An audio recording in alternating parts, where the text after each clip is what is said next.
আলহামদুলিল্লাহ আমাদের স্বপ্ন বাস্তবায়ন শুরু হয়ে গেছে। তাকায়াদের সিরিয়ার কালিমার পতাকা উঠে গেছে, আফগানিস্তানের কালিমার পতাকা উঠে গেছে। আমরা তো স্বপ্ন দেখি ইনশাআল্লাহ খুব শিগগির দিল্লির লালকেল্লায় আবারও কালিমার পতাকা করবে। তোদের পূর্বপুরুষরা তো পালাতে পেরেছিল।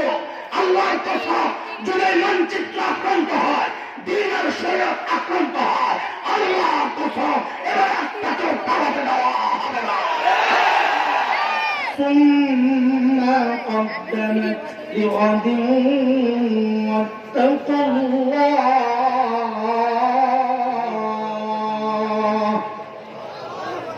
ও ইমানদারেরা, আল্লাহকে ভয় করো। দুইটা হুকুম বলেন তো আমার সাথে একটু কথা বলেন। কয় হুকুম? এক, ও ইমানদারেরা আল্লাহকে ভয় করো। দুই, ওয়ালতানজুর নাফসুম মা কদ্দামাত লিগাদ। প্রত্যেকের এটা চিন্তা করা উচিত যে আমি আমার আখিরাতের পুঁজি কি বানাইছি, আমার মালিকের সামনে আমাকে দাঁড়াতে হবে, আমার পুঁজি কি, কামাই কি, সম্বল কি নিয়ে দেওয়া। বলে আখিরাতের চিন্তাই তো আসছে এই মসজিদে, এই মজলিসে 3 দিন থেকে ঘুরতেছি না, অন্য কোনো ধান্দা আছে? আখিরাতের চিন্তাতে। কিন্তু দোস্ত, আমাদের আখিরাতের চিন্তা প্রস্তুতি যেমন হওয়া দরকার, যে পরিমাণ হওয়া দরকার, যে কোয়ালিটির হওয়া দরকার, ঠিক তেমন হচ্ছে কিনা, না ঘাটতি আছে, ত্রুটি আছে, বিচ্যুতি আছে, কমতি আছে, বুঝবো কেন? সব ঠিকঠাক মতো চলছে না সমস্যা, বুঝবো কেন? তো আল্লাহ সুবহানাহু ওয়া তাআলা আমাদের উপর দয়া করছেন বুঝার জন্য। আল্লাহ আমাদের জন্য কিছু নমুনা রাখছেন দুনিয়ায়। সেই নমুনা হচ্ছে হযরতে সাহাবায়ে কেরাম রিদওয়ানুল্লাহি আলাইহিম আজমাইন। আল্লাহ সাহাবীদেরকে নমুনা বানায়া আমাদেরকে জানাইছেন যে তুমি তোমার ঈমানকে সাহাবীদের ঈমানের সাথে মিলাও। যদি মিলে তো বুঝতে হবে ঈমান ঠিক আছে, আর যদি না মিলে তো বুঝতে হবে ঈমানে গন্ডগোল আছে, ঝামেলা আছে, ঠিক করে না। কার কথা এটা? বলেন তো আমার সাথে কথা বলেন, কার কথা? আল্লাহ বলে فإن آمنوا بمثل ما آمنتم به فقد اهتدوا وإن تولوا فإنما هم في شقاق।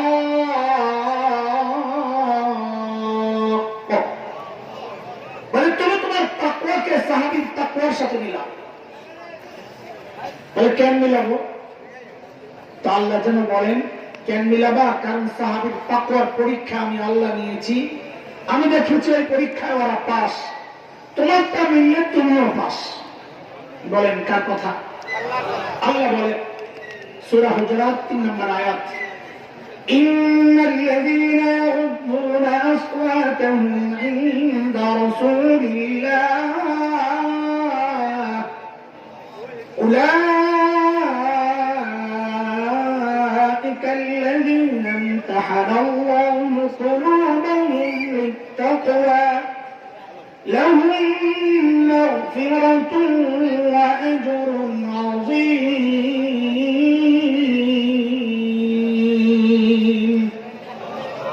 বলেন আমাদের আমলকে কাদের সাথে মিলাবো? একটু ঝটপট বলতে হবে, আমার টাইম কম। ওই যে দোস্ত বলছেন না আমার মাইরও দিতে পারে, কারণ বুঝছেন না আপনারা, কারণ তো বুঝছেন ভিতরে কিছু গন্ডগোল হয়েছে, সেটা হলো আমার টাইম খাইছে। এই জন্য ভিতরে একটা দৌড় ঘুরতেছে, না জানি কি কয় আমার, এই জন্য আমার সময় কম। আমি আফসোস নাই, আমার চেয়ে ভালো তিনি বলেন, এই জন্য আমার সময়টা তিনি কাটাই না, আমার আফসোস নাই। আপনাদের যেখানে ফায়দা ওইটাই আমাদের খুশি। আমার জায়গায় তিনি সারাক্ষণ বয়ান করলো, আমার সমস্যা নেই, কিন্তু তিনিও আর এই জায়গায় যাবেন, ওই জন্য গেছেন, যেত না। মজা পাইছেন, খেয়াল করছেন।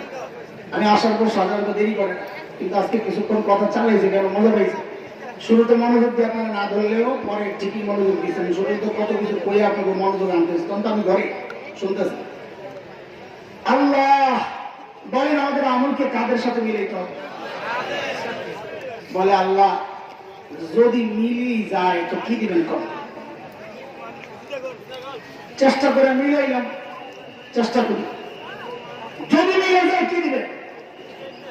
তো আল্লাহ তাআলা সূরা তাওবা 100 নম্বর আয়াত আল্লাহ যেন জবাব দিয়েছেন, বান্দা কি দিব? সাহাবীদেরকে যা দিছি তোমাকেও তাই দিব। সাহাবীদেরকে কি দিছে?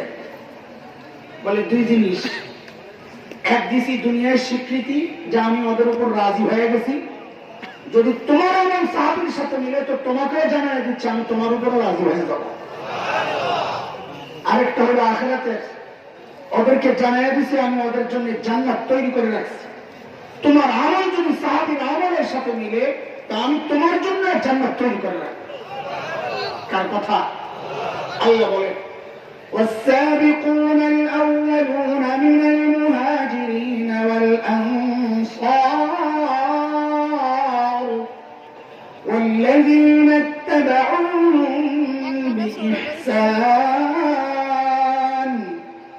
رضي الله عنهم ورضوا عنه وأعد لهم جنات تجري تحتها الأنهار خالدين فيها أبدا ذلك الفوز العظيم.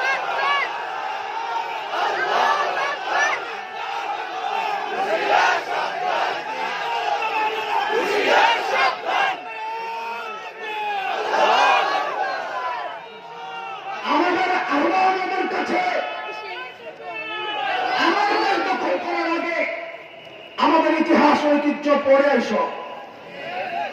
আমাদের একটা সোনার ইতিহাস আছে, তোদেরও ইতিহাস আছে, দুইটাই বইটা কাজে আসবে। আমাদের সোনার ইতিহাস হচ্ছে ওলামায়ে দেওবন্দের রক্ত যখন এই জমিন স্পর্শ করেছিল ব্রিটিশ লাল কুত্তারা পালাতে বাধ্য হয়েছে। ওলামায়ে দেওবন্দের রক্ত যখন আফগানিস্তানের জমিন স্পর্শ করেছে রাশিয়ার শেখ ভল্লুকেরা পালাতে বাধ্য হয়েছে। সাম্প্রতিককালে ওলামায়ে দেওবন্দের রক্ত যখন তালেবানের শরীর হয়ে আবার আফগানিস্তানের জমিন স্পর্শ করেছিল আমেরিকা নেটো লেজ গুটায়া কুত্তার মতো পালাতে বাধ্য হয়েছে।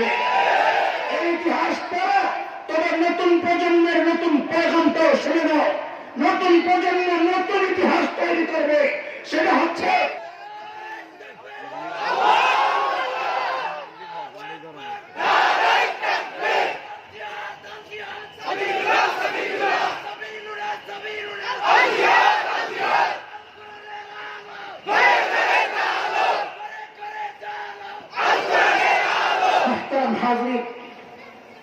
হযরত সাঈদ এসে হযরত ওমরকে বলতেছে, ওমর ঠিকঠাক মতো কাম করে নালে কিন্তু খবর আছে।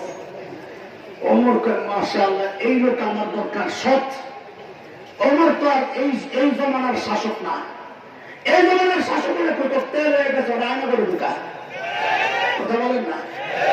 কিন্তু হযরত ওমর তো ইনসাফ, সততার এক অনন্য ব্যক্তিত্ব, যার সম্পর্কে নবী বলেছেন সাল্লাল্লাহু আলাইহি ওয়াসাল্লাম, দারাল হাক্কু হাইসু দারা।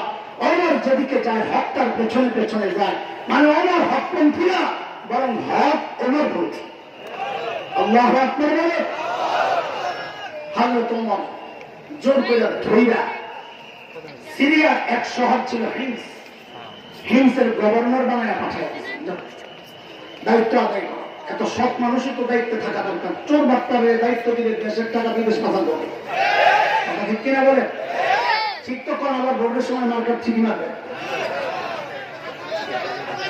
সিনিয়র আপনারা মাহবিলে ঠিক ভোটের সময় দেয় হুজুর দাঁড়াইলে জমানো তারায়। এই অবস্থান থেকে বের হয়ে আসতে হবে। কোরআনের পক্ষে যেই দাঁড়াবে তার পক্ষে থাকতে হবে ইনশাআল্লাহ। দল মত বুঝি না, যে বলবে আল্লাহর জমিন আল্লাহর দিন কায়েম করতে চাই, সে যেই হোক যেই দলের হোক তার পক্ষে থাকতে হবে ইনশাআল্লাহ। ইনশাআল্লাহ সময় এসেছে বিপ্লবের। আমরা জুলাই আগস্টের বিপ্লব দেখে স্বপ্ন বুনতে শুরু করেছি। আপনি হয়তো বলবেন যে জুলাই আগস্টের বিপ্লবটি ইসলামের জন্য ছিল না, আমরাও বুঝি, কিন্তু এটা ছিল সুবহে সাদিক। সুবহে সাদিক দেখলে বুঝা যায় সূর্য ওঠার সময় এসেছে। আমরা আবু সাঈদদেরকে দেখে উৎসাহিত হয়েছি, যে আবু সাঈদরা বুক ফুলায়া দুই দিকে হাত ছড়ায়া পুলিশের গুলির সামনে বন্দুকের নলের সামনে নিজেদেরকে দুনিয়ার স্বার্থের জন্য পেতে দিতে পারে। আমরা বিশ্বাস করি বাংলাদেশে এমন কোটি আবু সাঈদ আছে যারা দিনের জন্য এভাবে পথ পেতে নিজের জীবনটা উৎসর্গ করতে প্রস্তুত আছে। জিজ্ঞেস করি আল্লাহর দুনিয়ে আল্লাহর দিন কায়েমের জন্য যদি একটা ডাক আসে কে কে জীবন দিতে প্রস্তুত থাকতে হবে।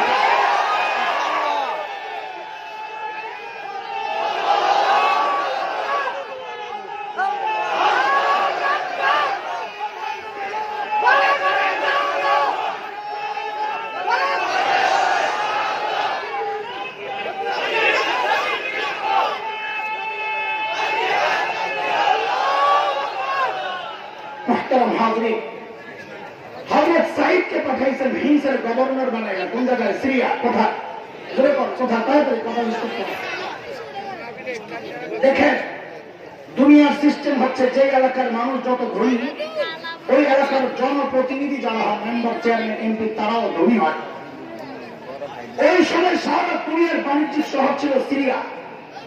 এবার আপনারাই বলেন সেই সিরিয়ার গভর্নর ধনী হওয়ার কথা না গরিব হওয়ার কথা? কেমন ধনী?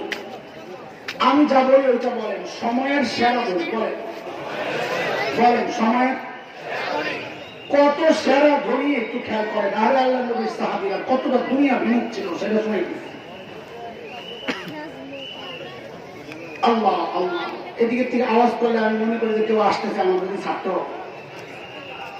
আচ্ছা ঠিক আছে, খেয়াল করেন। গাড়ির গ্যাস নাই, খেয়াল করেন। হিমস থেকে এক দল আসছে হযরত ওমরের সাথে সাক্ষাৎ করার জন্য। তাদের কিছু অর্থনৈতিক বিষয় ছিল, মন্দা চলতেছে, অভিযোগ নিয়ে আসছে। হযরত ওমর তাদের কথাবার্তা শুনে বললেন, তোমরা একটা কাজ করো, হিমসের গরিবদের একটা লিস্ট দাও, আমি রাষ্ট্রীয় কোষাগার থেকে ওদের জন্য কিছু বরাদ্দ দিয়ে দিই। হিমসের লোকেরা সুযোগ পেয়ে লিস্ট একটা করছে লম্বা, নিয়ে হযরত ওমরের কাছে জমা দিয়েছেন। ফুকারা ও হিমস ও মুসলমান, খেয়াল করেন। আপনারাই বলেছেন যে মানুষটা সময়ের সেরা ধনী হওয়ার কথা, সেই সাঈদ ইবনে আমিরের কথা শোনাচ্ছি। হযরত ওমর গরিবদের লিস্টটা হাতে নিয়ে অবাক হয়ে তাকায় আছেন। কেন? কারণ হযরত ওমর দেখেন যে ওই হিমসের গরিবদের লিস্টের শুরুর দিকে হিমসের গভর্নর সাঈদ ইবনে আমির আল জুনহুরি নাম। সাইয়েদনা ওমর জানতে চাইলেন, আমি ওরকম ফকিহ এরকম কি ব্যাপার, তোমাদের গভর্নর বুঝি গরিব মানুষ? হিমসের লোকেরা